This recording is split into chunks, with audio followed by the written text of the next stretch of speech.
last one we're going to take. So thank you, everybody, for your questions.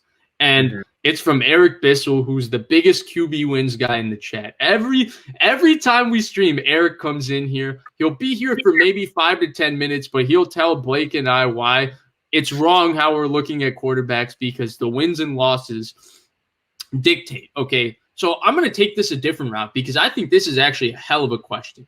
Is there a way to look at a quarterback and factor in whether or not he's a winner? So I think this is a different question from just evaluating quarterbacks based on wins and losses. Like, obviously, the NFL, the bottom line is winning, but the point that you and I always make is that winning takes context. So the best way I would say to evaluate – sorry, Blake, I'm going to answer this and then let you go. But the best way I would say to evaluate a quarterback based solely on wins and losses is first you got to discern how much the quarterback does for that team to win. So you have to be able to do it. And there's a lot of ways to look at it. There's analytical ways to look at it. There's the eye test. You turn on film. There's a lot of different things you can look at to say what a quarterback does to impact a game. Like with guys like an Aaron Rodgers, it's obvious with Aaron Rodgers, right? You don't even need to watch anything. You can just watch the game and say, well, yeah, everything they need to win, Aaron Rodgers does all of that for them to win. So from that standpoint, I think there is wins. You have to use wins. Like if you're evaluating two quarterbacks who do a similar thing for their team, but one maybe wins more and they have similar level squads, then I would say, yeah, that's where the wins come into play. But to me, it's all context. It's context. It's nuance. You have to look at everything surrounding the quarterback.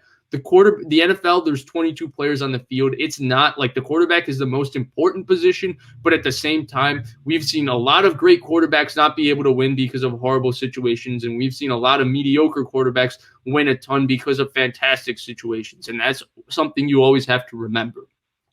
Yeah, I think to that point, one example would be Drew Brees in I think it was 2014 to 2016. They had the worst defense in the league. They went 7-9 those years. But he was playing out of his mind. And is that to say that a quarterback who's maybe league average, who is taking his team to the playoffs, is better than Drew Brees? Well, no, of course not. Drew Brees was having to carry a heavier load.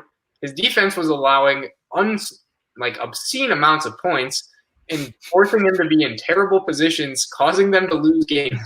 I'm not going to say Drew Brees is not as good as this guy because they didn't win as many games. I think that's foolish. And then again, we always mention this team, but the 2018 Bears, when you watch Mitch Trubisky, did you really have that high of expectations for him? And would you say he was better than Aaron Rodgers? And I don't believe they did make the playoffs in 2018. That was one of their down years, right? But would you say that Mitch Trubisky is better than Rodgers? Well, Trubisky made the playoffs. He had more wins. Well, of course not. He was surrounded with a defense that had over 50 turnovers or 40 or however many. So, yeah, like you said, context and nuance are just you have to take that into account. You can't just solely look at wins and losses and say, okay, he's better because he's the quarterback and his team won more games. Yeah, I mean, why is that quarterback winning? Like, if in Aaron Rodgers' case, they win because of Aaron Rodgers. In Jared Goff's case, Jared Goff has won a ton of games over the last 4 years. They win because of their defense. They win because of Sean McVay's creativity and limiting Jared Goff on how he throws the ball, where he throws the ball, limiting how much Jared Goff has to process, and they win because of their run game. And so it's not to say Jared Goff is a bad quarterback. Jared Goff is a starting quarterback in the NFL, which to me is a good quarterback overall. It's just that he's not as good as, say, Derek Carr because Derek Carr doesn't win as much. Well, what situation is Derek Carr in? So that's what you always have to look at. Sure, wins is something that I think plays a factor into it. Yeah.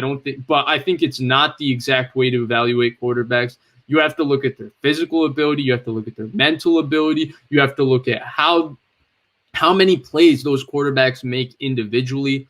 I mean, stuff like leadership, it's tough to quantify, especially because we are not in those locker rooms. Like a guy with Tom Brady, his leadership easily quantifiable. It's the best in the NFL. But how do you quantify Derek Carr's leadership versus Jared Goff's leadership? Yeah, and Matthew Stafford, Eric's still coming at us, but Matthew Stafford, you're going to find out when the Rams win 10-plus games, you will see why putting Matthew Stafford in that terrible situation in Detroit had nothing to do with how good a player he was. They didn't win because Detroit is a bad organization who put a bad football team around a very good quarterback.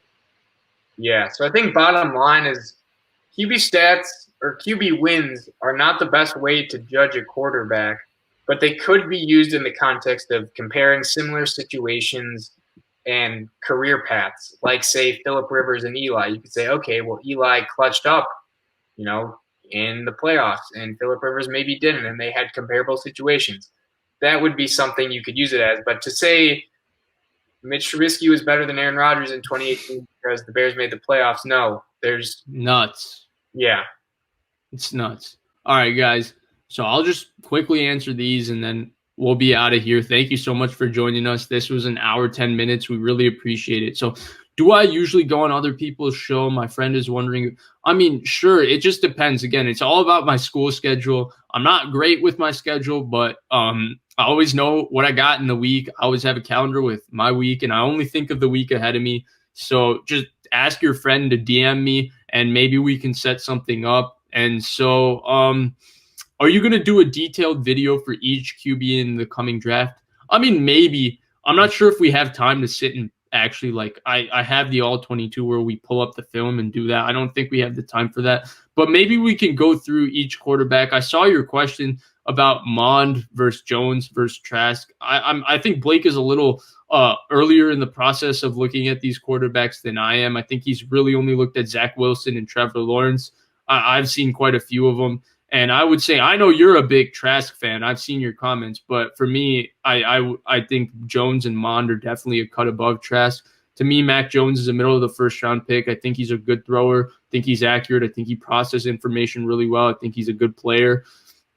I don't know what his physical upside is. And then I think Mond reminds me of Alex, if Alex Smith and Kaepernick had a baby. He reminds me of Alex Smith's kind of play style with Colin Kaepernick's kind of mechanics and physical ability. So I think Mond's a good player. I would certainly take Mond in the second round. I think he's a really solid player. I think pick 43 for the Niners. If they don't take one in the first round, it wouldn't be a bad pick. To me, Trask is a third or fourth round pick. I don't see a lot of talent in terms of Trask. I see slow feet, slow release, weak arm.